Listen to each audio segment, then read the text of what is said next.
Hi, today I'm here with Dr. Marisa Porges, former Obama White House strategist and naval flight officer, and now head of the Baldwin School, an all-girls school, and author of What Girls Need, How to Raise Bold, Courageous, and Resilient Women. Do you have a book near you? I do. Oh my goodness, I don't. Oh, here it is. Okay. The author always has to have her book There with you her. go. So here's the book. Find it on Amazon or indie bookstores or wherever you buy your books. Excellent. So you went to the school, right? I did. I am a graduate of the school I now lead, which is crazy. But I don't think many people graduate from their high school and say, I'm going to come back one day as principal or head of school. But I didn't either. And yet here I am. So aside from technology, which is the biggest change, what are the differences between the students that you're seeing today than what you remember when you were a kid? Yeah, I think our kids now have such a different vision of their futures than when we grew up. I mean, they're really thinking about, and this is where the idea for my book came from, the questions I was getting from my students about, well, like, what does it look like, not in college, but after college, right? Like, how am I going to make my way in the world? They're much more aware of the world around them and driven to make change, be leaders, like really be voices that, we want them to be.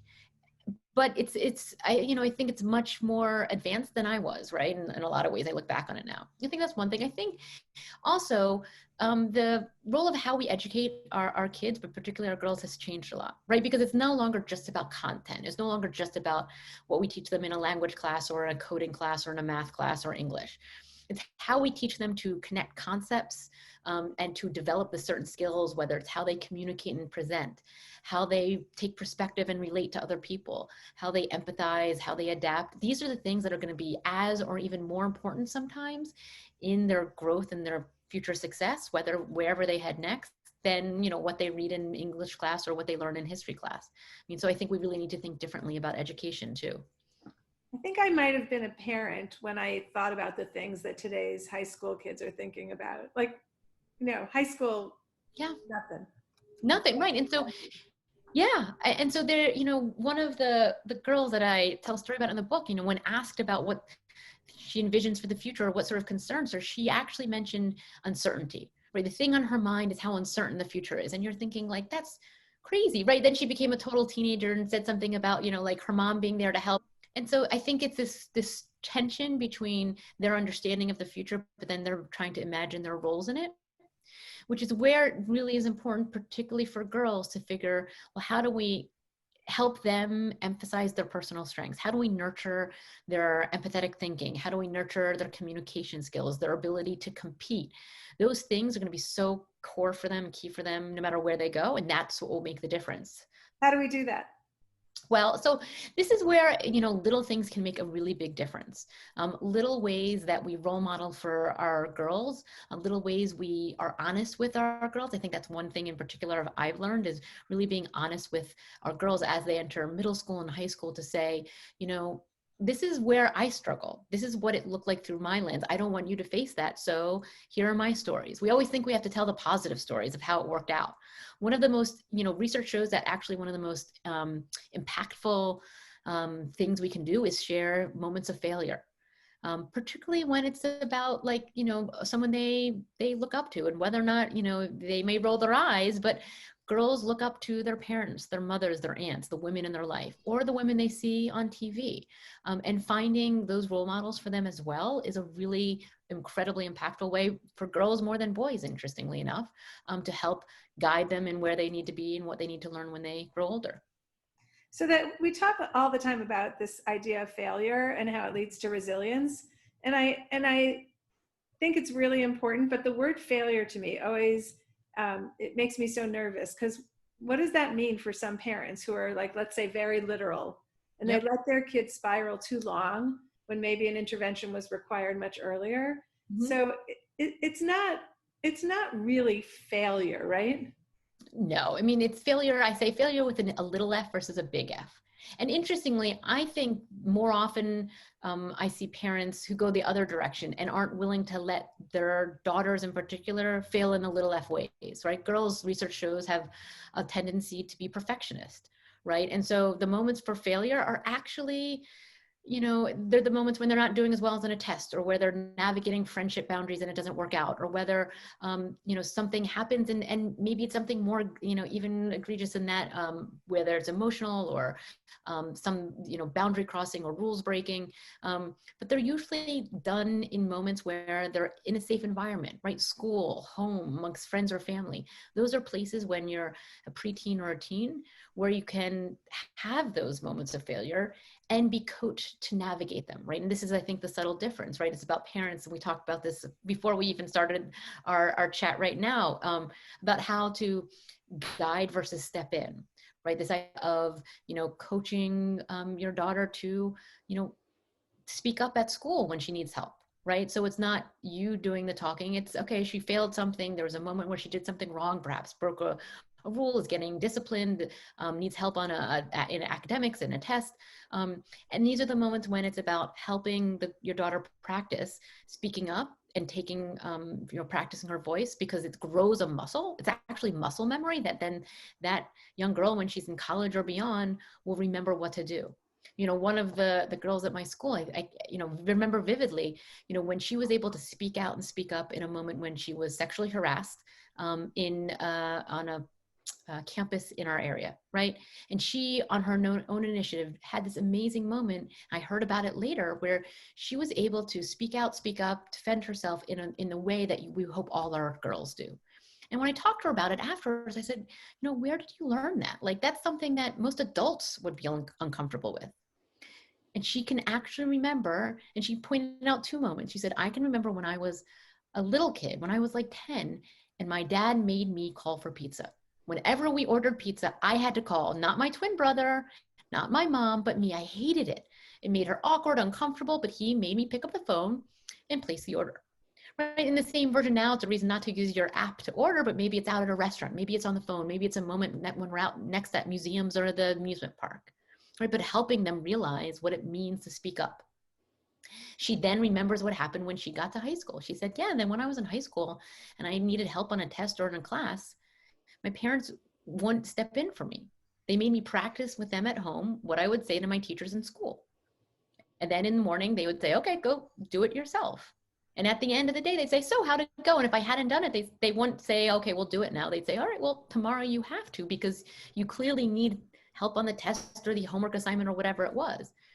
And she says that over the course of, freshman and sophomore year, she got better at it. It just became easier. So now she's off to college and she's like, yeah, I still don't love it. I'm an introvert. It's like not who I am, but when she needs to, she can.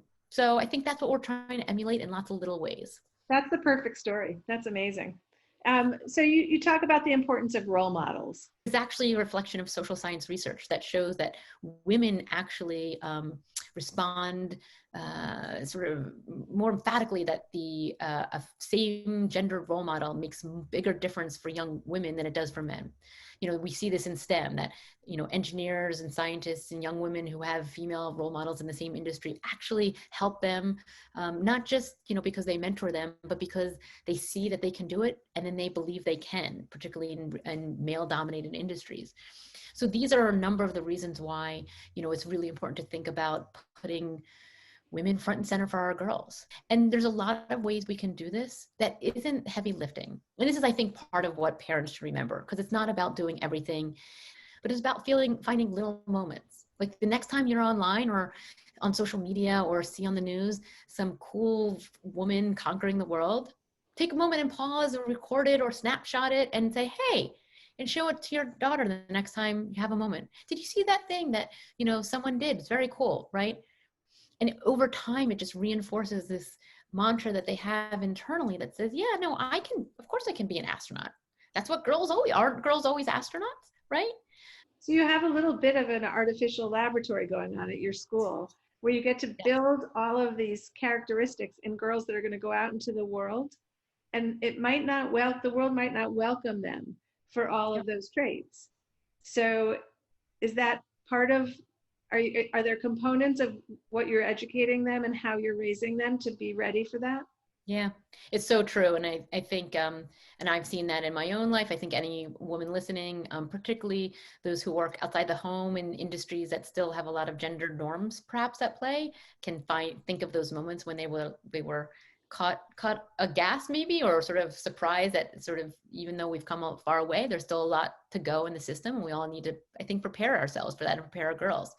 I actually teach a leadership class to the seniors. So right before they're heading off to college, and we talk a little bit about theories of leadership and them as leaders. But then we spend the second half of the year, as they're really turning towards post high school and what the real world looks like, having honest conversations about how they will be perceived as leaders, how they will be perceived as women, no matter where they head next, how they'll be perceived for their socioeconomic background, their racial background, their religious background.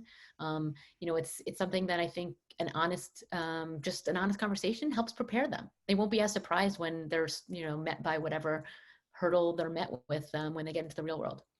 Yeah, when someone says to them, "You're a lot," right? Right. Right. You talk a lot, or wow, you have a lot of opinions, or just when they're not welcomed into the table, or where they realize that it's sometimes harder than you'd imagine to speak up because it's not as well received. I think just helping them think of that in a moment. We actually practice in one of the sessions, and we sort of practice what you do in those moments, what you would say, how you'd respond, because then at least they've thought about it. And I think 17 isn't too young to start that. I think just having those real world opportunities is something that prepares all of us. Do you have a script? I'd love to see a script. No, I'm Well, so sorry. Well, I haven't written a script. I think we just practice. I mean, it's funny though, because it's something that it's a real personal thing. And so they sometimes ask me, well, how did you respond? Because we talk about it, like, how did you respond? And, the reality is, for me, I feel most comfortable oft times, and it's not always the best response, I would say, laughing it off and just continuing on, right? And part of it is because I started my career in the military, and while I wasn't the first woman to join my Navy squadron, or the first woman to fly off to join the air wing or fly off an aircraft carrier, although I was with the first group of women when we deployed on the aircraft carrier I was on. It was the first time there was a deployment with women, women as aviators, women who were flying with the squadrons. And so, in part at that era and that time, and what felt comfortable with me was to just prove myself and get on with it, and sort of, navigate this line of what I felt comfortable doing, and sort of, but also being upfront with my expectations. And that doesn't work for everyone. So when the girls ask me, well, like, what did you do when, for example, when I had to sign a waiver that said the survival equipment wasn't built for someone my size because it was built by the average size man. And of course, there's actually men who are too tall or out of the weight requirement too. But as a standard woman, I was well outside the requirements for the ejection seat of my jet. And for me at the time, I didn't blink. I was like, okay, right, onward. Wait, so what did Right. you have to sign? I had to sign a waiver actually saying that I wouldn't sue the military if I ejected and the survival equipment didn't work as well as it was supposed to.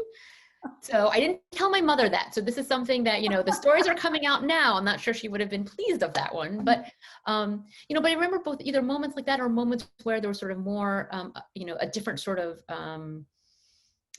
either sexual, not, I don't want to say sexual harassment, but I would say just sort of a gendered norm that struck me as off. My personality, I'm more likely to sort of laugh it off and keep going, right? Say, nope, I got this. Like, I'm not going to let it bother me. And so I'm not sure that doesn't work for everyone. And so this is where everyone having their own version of what feels comfortable to them and saying, no, like, this is what works for me, I think is something there's no script for. Yeah, but that's such an awesome exercise to just practice. Yep. Okay, so here's our last question. What Sure. gives you hope during this particularly unstable time?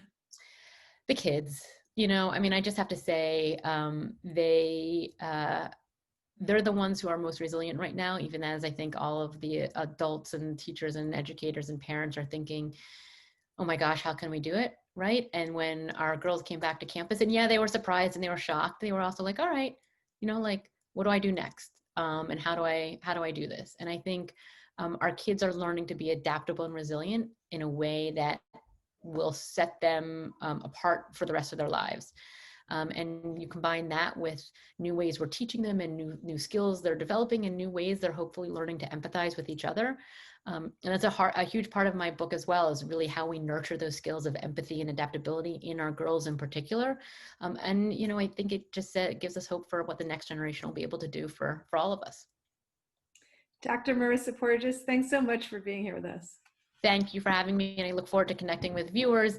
If you go to my website, Marisa Porges, MarisaPorges.com, there's actually resources there for parents navigating these challenges right now and figuring out, both through the book and other readings and other sort of things we can do for our girls, how the months ahead we can, you know, do our best for our kids.